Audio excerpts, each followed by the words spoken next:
I'm going to just quickly introduce you. Abigail has worked with members of our team, with a lot of our partners, such as the Hilton Foundation and others. And when I got wind of the opportunity, Abigail, for you to join us, I was ecstatic because I've been keeping up with the research that you all have done. And it's my pleasure to really introduce you. Again, Abigail Stewart-Kahn. Abigail is with us today to discuss what research is finding about the rising cost of for Californians, particularly those with young children and families.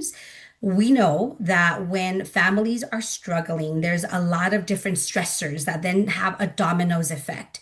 And I think it's important for us as we think about policy to be mindful of this work so that we can understand what families are going through. And if it's a siloed event, Abigail, or based on the research, it's a multiple years of research that are telling us the problem is getting worse.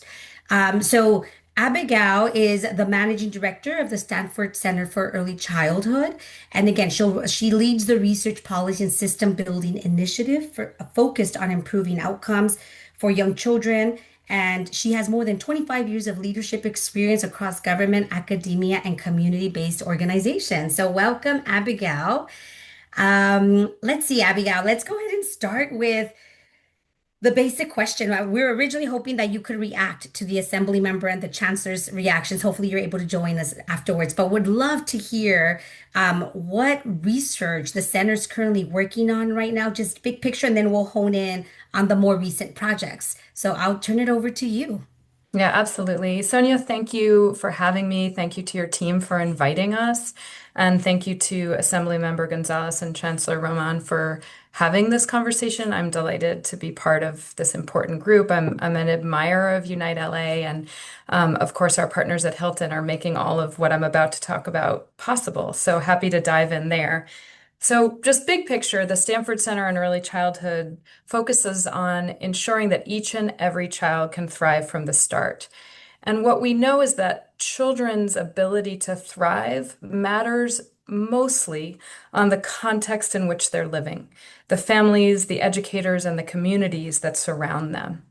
And so we have designed ourselves as a center to be in service to community, to policymakers and decision makers generally, rather than to academic goals or pursuits. So this is exactly the kind of conversation we like to be in, and I welcome follow-up from any of the attendees around ways we can support your work and partner further. We work to accelerate the pace and accessibility of research. We work on developing the next generation of early childhood professionals, and we work on advancing early childhood community solutions because we know that in sort of the in a backdrop of constantly federally changing dynamics and state dynamics, early childhood communities and leaders in early childhood are leading forward despite the challenges. And so we really want to lift up all of those solutions. Specifically, what I've been asked to talk about today, Sonia, is our work with Rapid California. So the Rapid Survey Project is an ongoing suite of surveys that are designed to provide near real-time information about what is going on for young children in their communities. And it's been running nationally since 2020 and in the state of California since 2022. And so what I'm going to talk about today is the results of our monthly California surveys, talking to parents of young children, really listening to them about what is working, where their resilience comes from, and what is challenging and what they're grappling with on a day-to-day basis.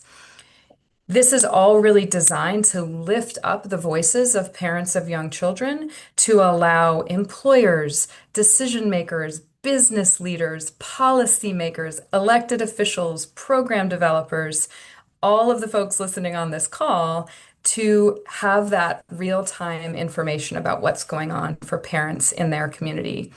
In California, our survey is in 8 different languages, and to date, we've heard from more than 18,000 parents of young children, 6,000 of whom reside in Los Angeles County. So that's the sort of sample size to think about when I'm talking about the results.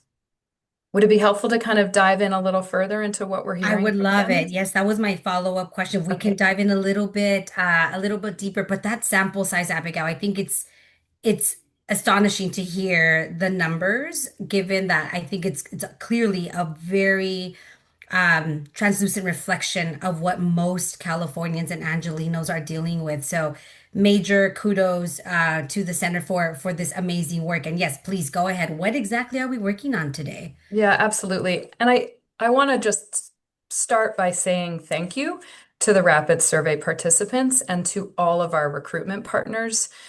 One of the ways we are able to get real-time responsive information is because the folks that are out there telling people about Rapid are the trusted messengers in communities. And some of you are probably on the line. And so this work is really a team effort to get the experiences of parents into the hands of policy and decision makers. So our families are sharing stories, which I'm forever grateful for. Their stories reflect a lot of struggles and also a lot of resilience. They lean on their communities in difficult times. They rely on each other, and on public benefits and community resources that are available to them. And I wanted to start by sharing a few quotes about what's helping families today. One parent in California tells us that WIC is a big help for food, that family is great to help out when needed, and that local libraries are amazing because they provide a free place where I can take my kids and they can interact with others and be enriched. Another California parent tells us CalFresh, CalWorks, and WIC are the main help my family has right now. And a third parent tells us having a trusted support network where we don't feel like we're going through this alone. So those are some of the voices of resilience in the face of these really difficult times. In terms of what families are experiencing more quantitatively, we ask families on a monthly basis about a range of things in terms of access to healthcare, childcare, what their families are going through, with a particular focus on what we call material hardship, which is another way of saying affordability somewhat. It's a close proxy. And in California, three strong themes have emerged over the last several years. That material hardship is pronounced in California, with the subsets being childcare, food and food insecurity, and housing. And I'll dive a little bit deeper into the numbers. In March of 2026, so there's that near real-time information, 75% of California families that we surveyed were experiencing at least one material hardship, which means that it was difficult for them to meet one of their basic needs: food, housing, utility, childcare, healthcare.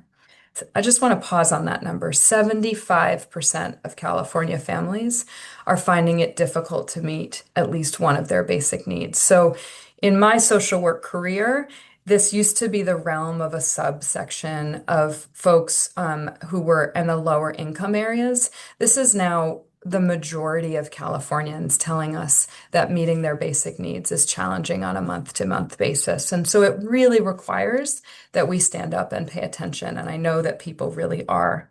If you think about that a little bit further, thinking about material hardship and families is vitally important. So young children, more than any other age, rely on stability and predictability. Their brains and their bodies develop based on their ability to connect to adults around them.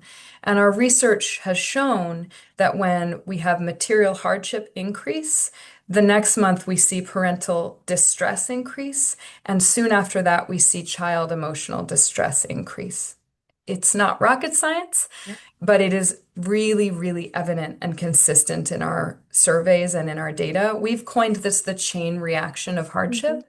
And I worry that this is affecting children's development because if parents are unable to consistently shoulder the adult stresses of the world, it starts to penetrate that precious child development space. Absolutely. When we look a little bit further at childcare and education, Rapid asks families follow-up questions about their experience with material hardship. In March of 2026, 25% of California parents said that paying for the basics like childcare was hard. That was 17% in LA County.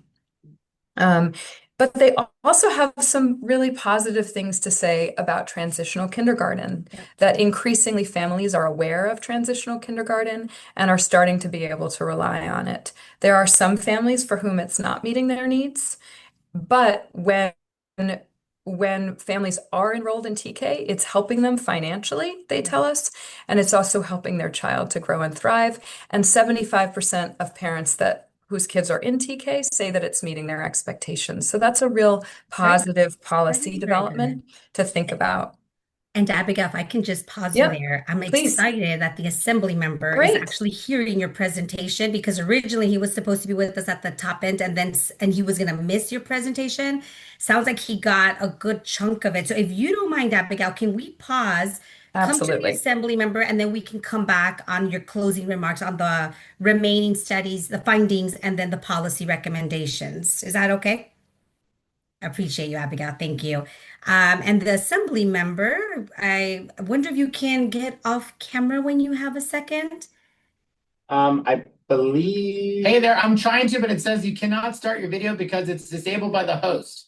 Oh, okay. So our team on the other side, behind the scenes, will work on addressing that, and I think they're working with your team. So maybe, Ah, and there there it you goes. are. There we go. There you are. How are you? I'm good. I'm so sorry to you and to everybody here for being late. I got pulled into something. We have members caucus on Tuesdays, and I got pulled in with some other members on another thing, but I did get the chance to hear the rest of the presentation from Yes. Miss Abigail. So I do Yes. appreciate the dialogue and the conversation. And Sonia, you and I go way back. So I Totally. sincerely apologize, but I'm going to say you're a family, so it's okay. You're totally good, and I'm just so excited that you got to hear part of Abigail's presentation. I know that it's something that you're a champion of already, but it's so great to hear Rapid's findings, and she'll be sharing some policy ideas, solutions towards the end. We'll come back to her towards the tail end. I know you'll have to jump off, but we'll obviously be sharing that information with Nina and the rest of your team so that you can get the latest and greatest. But let's jump right in because I know we only have you until 3:30, 2:35, if I'm not mistaken. Yeah, we're a little flexible. It's okay. Okay, sounds good. And then we have the chancellor right after you. So I'm going to try to get us back on track here. But Yep. jumping right in, the budget, the May revise a week ago was unveiled. Would love to hear your thoughts. I shared a little bit about Unite LA and what we focus on, and you know some of the work already really focus on economic mobility. In this particular case, we're addressing issues of affordability and how many Californians, especially just with the data that Abigail shared, seeing that this is just across the board. Everybody is feeling it. How does the May revise reflect? Some of the challenges and more importantly, potential solutions to address some of the affordability issues that we know are incredibly difficult for already historically marginalized communities. Sure. I'm going to answer this in a couple of ways. And first of all, thank you so much for having me on. I represent the California's 54th Assembly District. We are the fifth poorest district in the state. 70% of my district speaks another language other than English, and 85% of my district are renters. I mentioned that for those statistics to know what the reflection is of this area. The governor's budget proposal reflects a fundamental principle that California can both be fiscally responsible and deeply committed to investing in its people. The meeting I was just in, which is why I was a little late, was the conversation we were having was about, I'm going to go one way and then go another, is about related to the AI bubble and how it really is going to affect workers and really how California is trying to balance its budget based on this newer form of technology. But the reality is that the workforce are the ones who are going to be receiving the short end of the stick when it comes to accepting this new forms of technology. And so I think that if we start to, as a state, rely on these newer technologies in the form of AIs within this bubble, that we are putting significant workforce out of work and our debt will be so much bigger. There are so many requests on our side that are coming through to keep programs alive. HR1 is a massive part of this conversation because we are trying to backfill as much as we can in other areas. I will go off the cuff here. I had a business meeting this morning with a group who was upset about the fact that corporations will need to pay more into a system to provide more Medi-Cal to its workers. And we had a little bit of a toggle back and forth because they said, I don't understand what's wrong with that. You need to pay your fair share. And they pushed back because they said, well, we already offer that And I'm not necessarily throwing that concept under the bus, but the reality is that we are preparing for a federal administration who is completely throwing California under the bus, and we are just simply trying to survive as a result of that. And because of that, we are going to be in a massive deficit where programs are not going to be able to be completely saved. The governor's May revise has provided some I would say stability, but not at a point where there's any new monies that are going to be able to save us, especially as a result of HR1. So even amid the economic uncertainty and volatility at the federal level, California is going to continue protecting basic needs and services that residents depend on every single day. And that's our priority in the legislature, to make sure that we complete that and that we do that. Our budget priorities remain centered on housing, education, on the healthcare component, public safety, and continue to support those vulnerable communities. So California families continue to face that high cost of living. I mentioned the 85% renters and the rent keeps going up. That's why we need the more housing, because the more housing that we build, the average out the rent will lower that. And that's something that we keep pushing. And that is not necessarily in that May revise. And that's something that's critical, that we not only have to prioritize those investments that are lowering everyday costs, but that we invest in those long-term strategies that promote that economic mobility. For us on supporting the governor's efforts to reduce affordable housing costs and protect healthcare for lower income Californians, offsetting higher costs, is by that loss of that federal support. And so that's what we're trying to make up. Just looking at my notes here, the governor is also making unprecedented investments in education, $5 billion in student support and professional development, discretionary block grants, largest investment in special education, new $500 million on investment to continue literacy coaches and math. All of these are good, but we have to make sure that if we're going to save these programs, that it doesn't hinder other programs. And I think, unfortunately, candidly speaking and directly speaking, the biggest folks who are not going to receive, I don't want to say the word victim, but the folks who are not going to be getting any of the benefits of the state are unfortunately undocumented community. They're the first ones who are going to get cut from this. And it's hard because I'm speaking to you raw as I just came out of that meeting, but it's unfortunately that's going to be the outcome of what this budget looks like and who's going to get greatly affected by that because of HR1 and because of the federal administration. We are so incredibly concerned, Assemblymember, about that reality. We've been in conversation with our partners at LA Care, and I think they dropped a figure on us. And if I remember correctly, they're already seeing about 2,000 of their members, both undoc and even those that are still eligible, drop from applying for the healthcare access. So these numbers are huge. We're so concerned about that and prepared to obviously help support, because that is going to have a dominoes effect.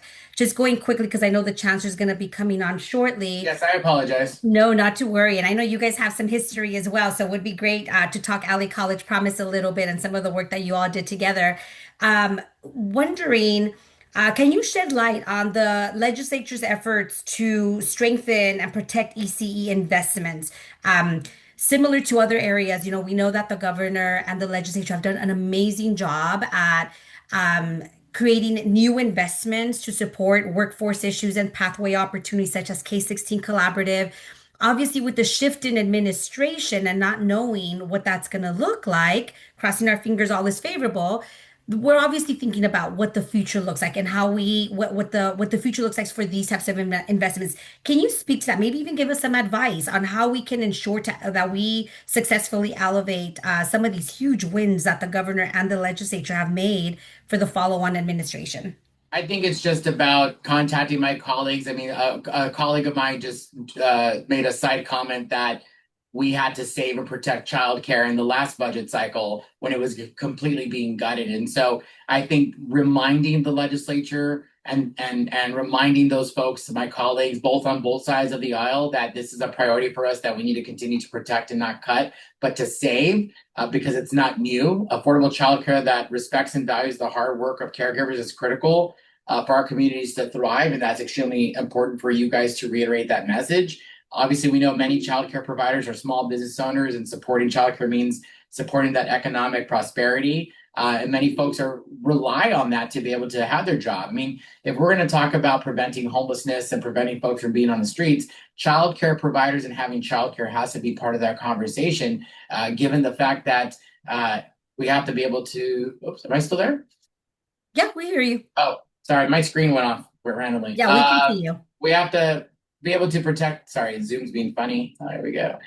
Oops, where are you? Anyways, look, I think we just have to continue to remind my colleagues. There we go. Remind my colleagues about pushing on that to save it, to not to cut it, but to protect it, and the long-term ramifications that it does have, and that working families should not have to fall victim to that, especially in a budget deficit year. Yeah. We are really excited about some of the language that was already including, celebrating the 11.8 million. I'm looking at my notes here for one-time investment for childcare infrastructure, the childcare. Let me see the investment for family victims, the 11.8. So we're really happy to see that we're being intentional of having these resources available not only for LA but across the state when we have these types of emergencies. So excited about that. And you already addressed some of the challenges with HR1, which was my final question to you. What would you say, Assembly Member? I mean, given what we're dealing with right now as it pertains to someone having to cover some cost, whether it's the customer or the provider in this case, it feels like we're all going to suffer across the board. What's your biggest advice, for the consumer, but then also for the providers as well of, we're all going to have to invest, but we're seeing that our immigrant families are going to have to be paying some co-pays that they weren't expecting in the past. So it's going to be a tough couple of years. I wonder what advice would you have for Californians as we hit July 1st and start seeing the implementations of HR1 and seeing an increase in cost of care? Look, elections have consequences, and I'm not trying to say that you have to go out and vote to make that change and swing it back to the reality that, we're fighting a national administration who's trying to take away every single right that we have by trying to stack the deck against us by gerrymandering seats in other states that are to prevent Democrats from being in power. But the reality is that with this federal administration's Republican agenda and hurting immigrant families, cutting them at the kneecaps, I mean, that's why it's important for us to participate and be educated on that and what this means. And we can't sit this out at home. I mean, we're doing everything we can in the legislature to prepare for this tsunami by putting dollars in places to protect those and working with our governor and working with our budget chair and working with our speaker and our pro tem that we can find other dollars to put in places that are going to protect those providers and protect healthcare as much as we can. But the reality is that it's unfortunately going to be on the shoulders, even with the fourth largest economy in the world. If there's no new monies coming in, there's so much more money that the money that is coming into the state, but we're burning it quicker than how we're getting it and how we're going to be able to utilize it because literally the federal administration is cutting us off every step that we can. And it's not that it's advice to say, here's the blueprint of how we can solve that. The reality is we're trying to create a map to protect the state from everything else that's going on. And so we're utilizing the tools in the toolbox so that we do not put ourselves 3 years from now where CalWorks is completely gutted because we had to save other things today. So I don't have an answer, but the answer is we're early enough in the May revise where we can push back. There are dollars that we can put into certain programs to help to answer your question on that. We're literally working on that as we speak. We're having engagement with budget sub-chairs and hearings. And if you're able to send in letters, you're able to call into your elected officials, you're able to engage with our budget sub-chairs. I mean, our budget sub-chairs, I'm not a budget sub-chair, but man, they are doing the Lord's work. I mean, David Alvarez and Don Addis and Steve Bennett and Corey Jackson, and I'm probably missing somebody, and Sharon Quirk Silva. I mean, they're working extremely hard, but we're all working to protect education here, Medi-Cal here, and college access to higher education here, and K through 12 education here, and so many different pieces to it that we don't want to pit those against each other, but we want to be able to give everybody a piece of that pie. And we're just working really hard to do that. So I think now is really critical for you to contact your electeds and just prioritize what's important to you and what we can do to save and to protect and to not cut to sustain where we are at today. I mean, that's the reality of the situation. Thank you so much, Assembly Member. And I think it's also a win too that, the May revise came in with, I believe, a significant amount of unexpected surplus revenue that we weren't expecting, which I think is also a win. Obviously, it's not going to address all of our problems, but we're not in that horrible of a situation we were expecting to be in January. So I think all those. I want to say That's helpful and hopeful, but it depends on what we do with it. And that's the Right. million-dollar question we're Right. facing because do we utilize what we have now to save, to your point, those programs? Or how do we, not rainy day fund either, but how do we hold on to that moment and what do we do with it? And you never know, things happen every day here. That's a beautiful reminder. And quite frankly, I'll take that, Assembly Member, as the call to action. Yes. We're in a better situation than we anticipated in January, but really being mindful and looking at this as an opportunity. I think that's a beautiful way to close out, looking at it as an opportunity to really identify how these resources should be utilized and what we should be maintaining, given that we thought we were going to be in a much tougher situation. So, Assembly Member, thank you so Thank much. you. I know it's an incredibly busy time for you, so we appreciate your time. You're welcome to hang out with us. The Chancellor just joined us, and so he's going to probably work on getting himself off camera, and you guys can say hello for a quick second. Well, I But I just hope want you to thank you, Sonia, for your work and for having such incredible speakers on. And yes, Chancellor Roman, we've got some bills that we are working on my end with him. And I'm a personal product of a community college system myself. In fact, Carlos and Nina on my team just hosted a entertainment of pathways at LA Community I College, saw that. where we had a number of folks engage with the youth there to provide jobs and access to entertainment. And that all derived from when I was running. I'll turn it over to the Chancellor to you in a second. But when I was running, I mean, we have all these entertainment companies talking about, oh, we have this and we have educate, we have the, none of those folks that they were preaching about came from my area. Yeah. It was always this upper west side sort of approach where the east side was getting neglected and we weren't offered that. I mean, they want to come to our area and film, but they were giving us the internships or the jobs. So my team, under those individuals, Carlos and Nina, were able to put together an event in partnership with LA Community College, and those jobs and opportunities in entertainment came to them. So I just want to thank the Chancellor for always providing that foundation of support. And thank you, Sonia, for partnering with us on those efforts. I love it, Assembly Member. And I gotta say, I saw that over the weekend. I'm like, oh my gosh, I'm gonna be hanging out with both the Chancellor and the Assembly Member. Saw the Uh-oh. event, took a screenshot, send it to members of my team, and said, we need to like flag this as much as possible because you're everything you said, Assembly Member, absolutely right. How can we get more of our students into these great opportunities? And of course, it's the great work that the Chancellor and his amazing Yep. team are doing. Well, and I have to say, Assemblymember Gonzalez has been a tremendous champion, even before the Assembly, working with us in a lot of great partnerships. So we owe a lot to him and our success, and he's always been there to champion student success for our students. So thank you, Assemblymember Gonzalez. Thank you. We're Yeah. lucky to have you, Well, Assembly Member. the floor Thank you is so yours, much. sir. I'll turn it over to the professionals. Thank you. Thank you. Have a good rest of the day. You too. Bye-bye. Chancellor, it's been an interesting afternoon, shifts in calendars and all that good stuff. So thank you for being patient. Abigail as well.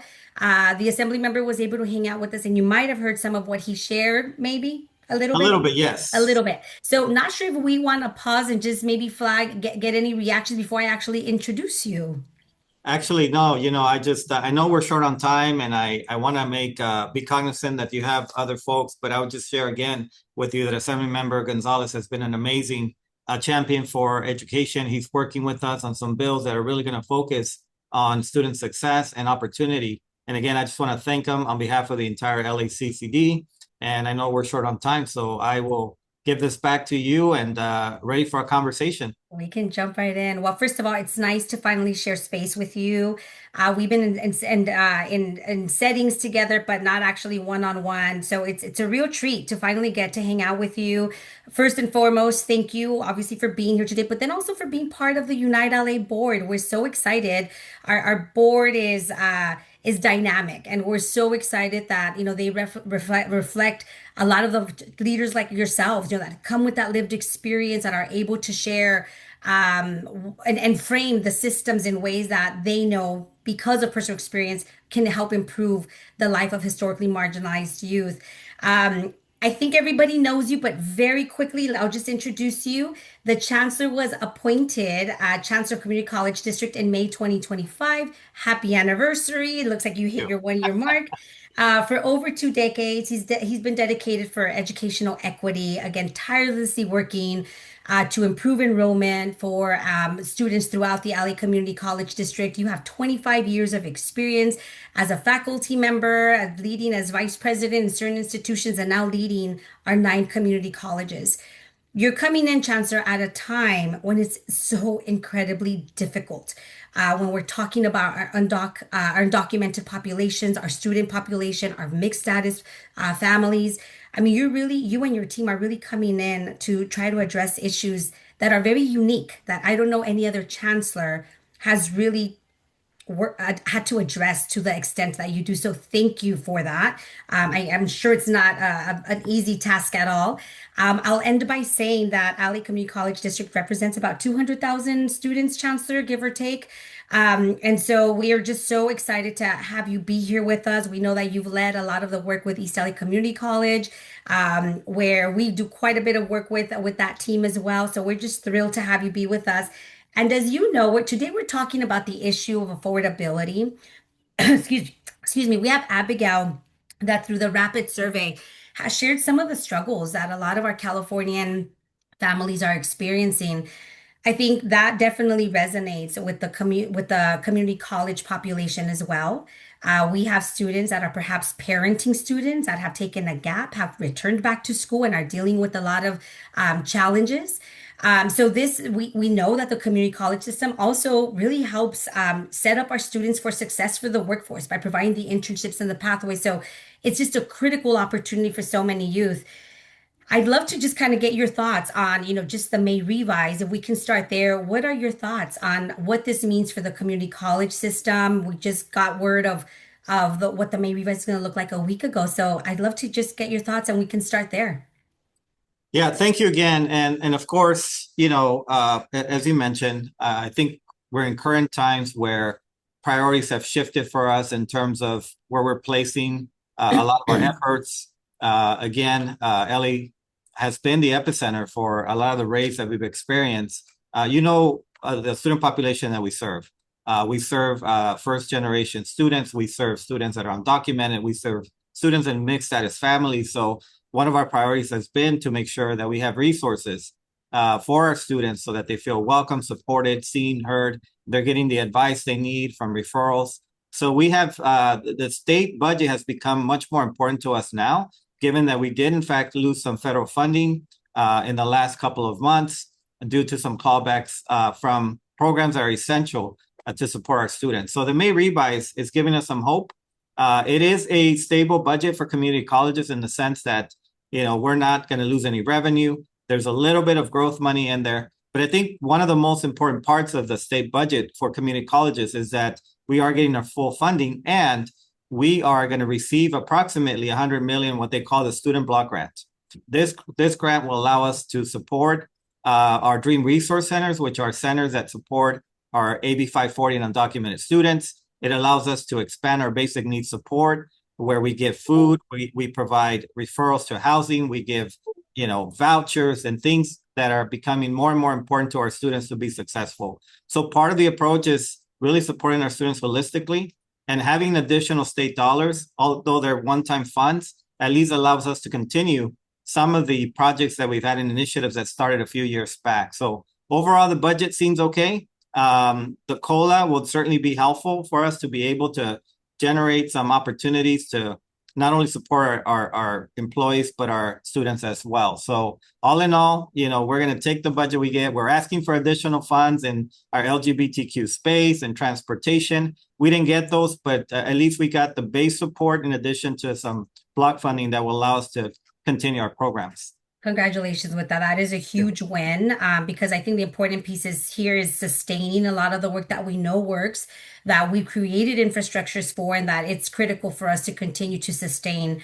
One of the questions that was brought up from a participant is Los Angeles pioneered free and affordable college going options with the LA College Promise and its tuition and non-tuition benefits.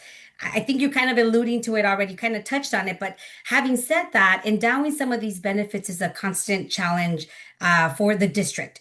How should we collectively be communicating the benefits so that we can continue to elevate and secure these important efforts? Yeah, thank you, Sonia. Look, I think it's important, first of all, for the colleagues that are on the call, maybe you may already know, sort of to really understand the population of students that we serve. Look, 80% of our students in LACCD are students of color, coming from historically underserved communities. Many of them are the first in their family to attend college. We have a strong population of foster youth students who really haven't had most of their life a stable home. We have justice impacted students who remind me often that this is really the first time they were given an opportunity to do something positive with their lives.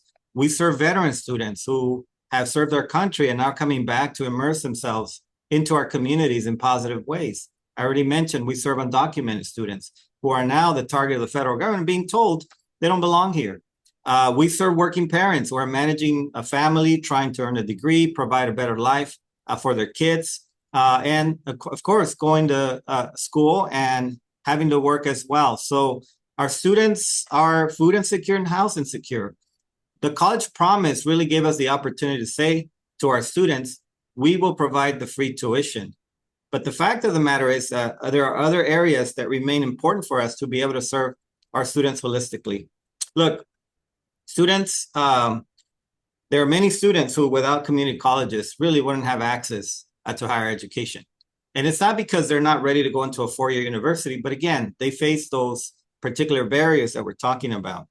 For many of our students, community colleges are really the gateway into a college, and we are their last lifeline. That is, if they don't have the opportunity to go to a community college, they're not going to go to college. And so our students are brilliant, they're capable, they're very diverse, but they need those opportunities. And it is, I think, our really professional imperative to ensure that we break those barriers that they face. So yes, tuition is free, but again, it's serving the student holistically.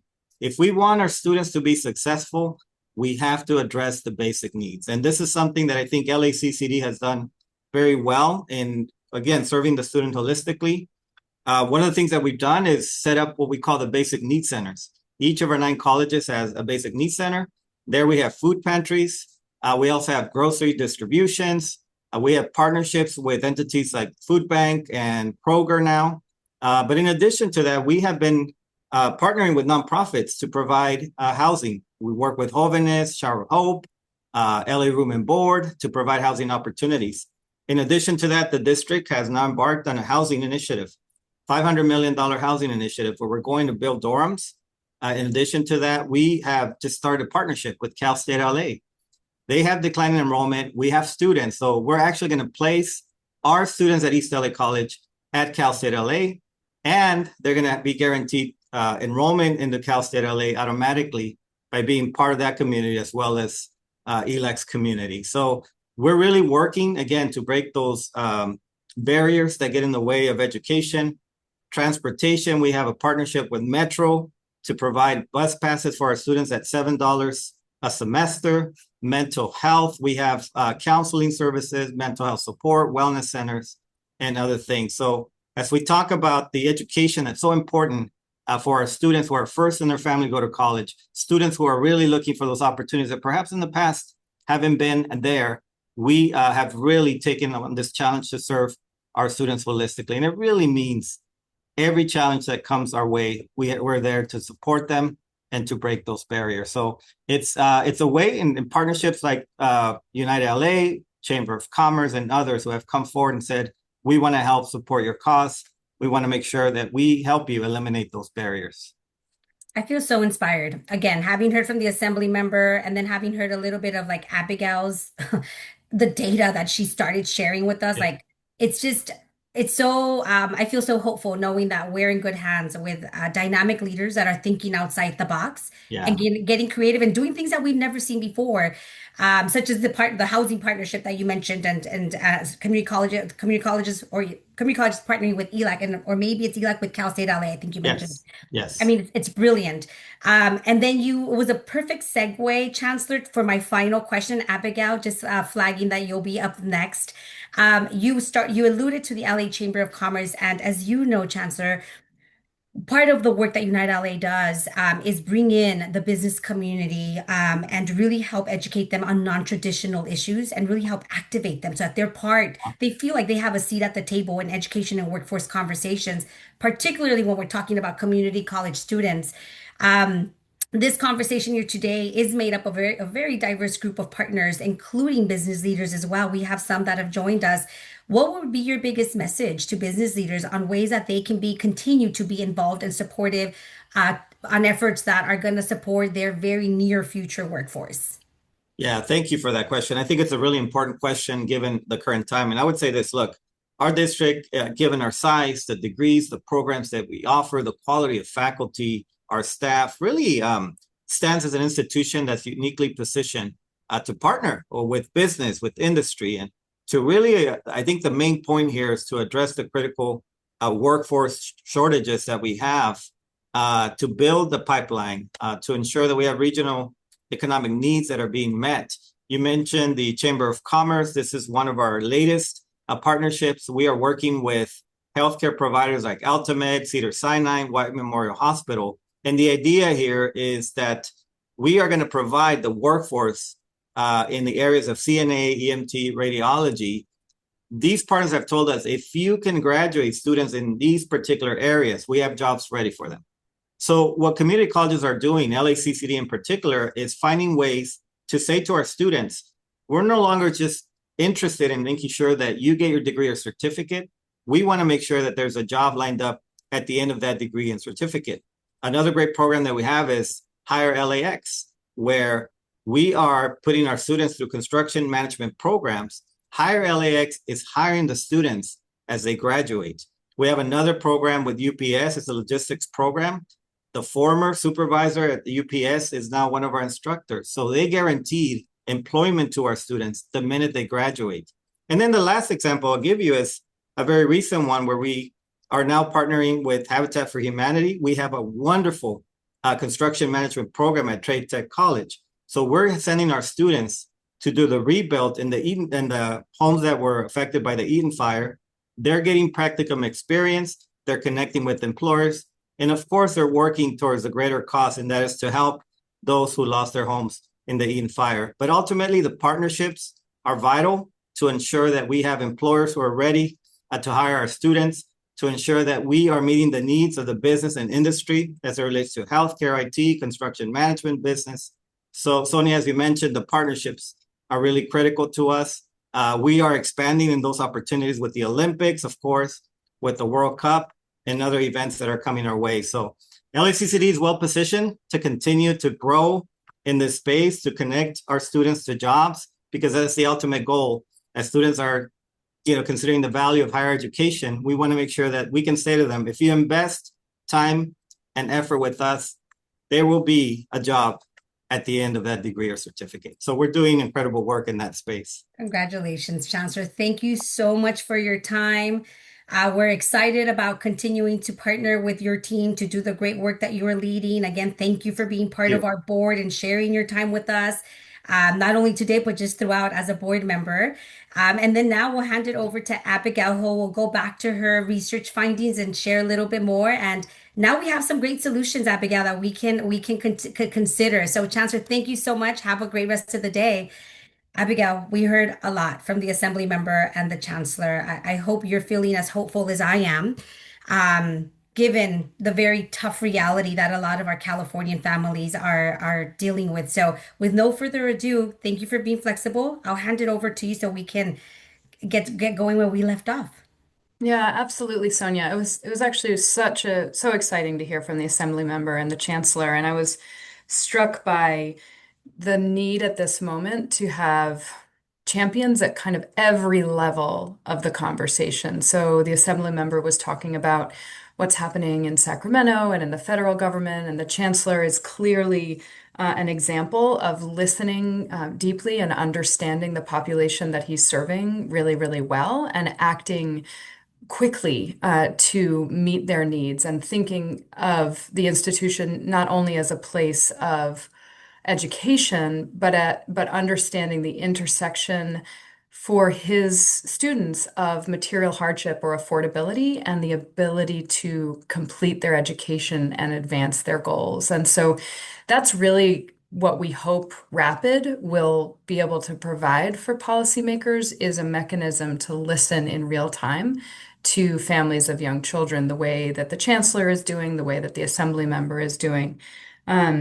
And I was struck by how both of them are talking about In the case of the Chancellor, talking about students experiencing material hardship, housing, food insecurity, the impacts of immigration enforcement, and childcare.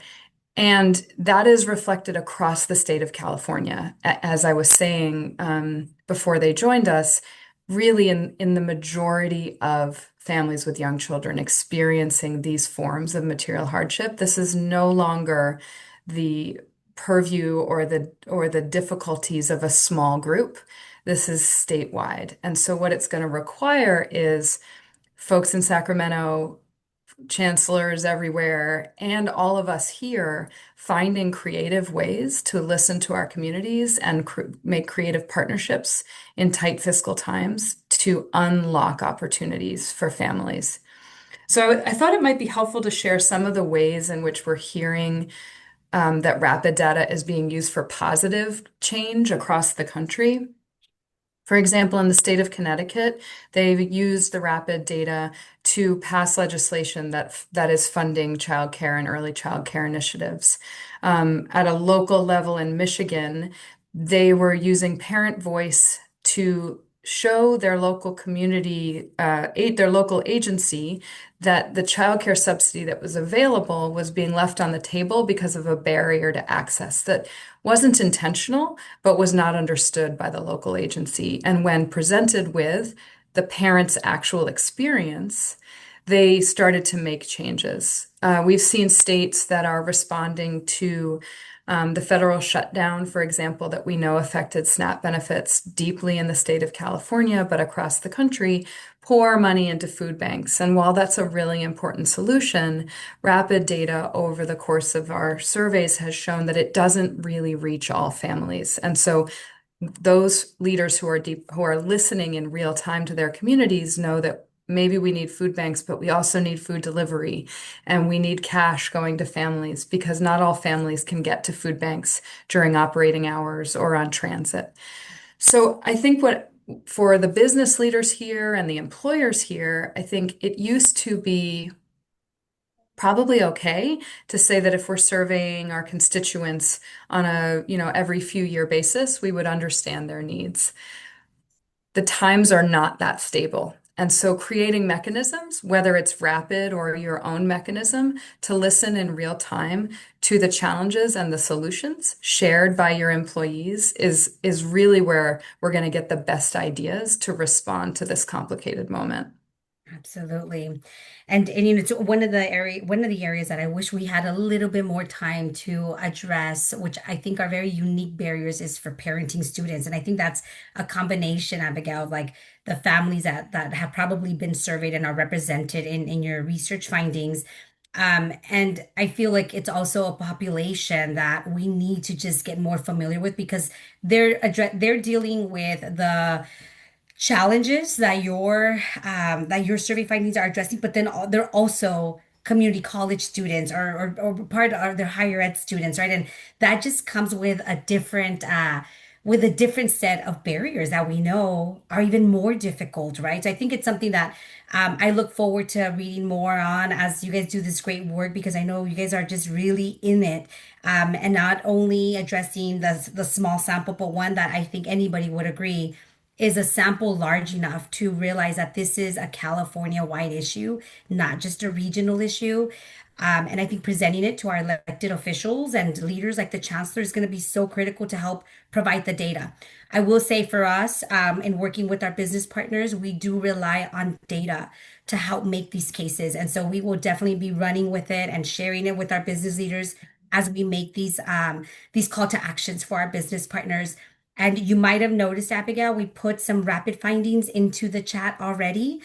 They will live in our website. We will follow up with the recording of this webinar along with the various attachments. And I just want to thank you for joining us, sharing the great work that your team is leading, and then allowing us to continue to share this information with non-traditional issues like business partners that can really benefit from hearing what it is and feel like they have a good pulse on the challenges that a lot of Californians are dealing with. With no further ado, I want to be respectful of everybody's time. I want to thank you for being flexible, everyone, on the various changes that we had to deal with. But I think this was a very helpful conversation, and hope that we're all feeling like we got some ideas of how we can work together, whether it's a call to action on a surplus we weren't expecting, elevating data that we have, or elevating the importance of partnerships. I'm hopeful that we're all walking away with something very beneficial. Abigail, thank you so much. Everyone, thank you for joining us, and have a good rest of the day.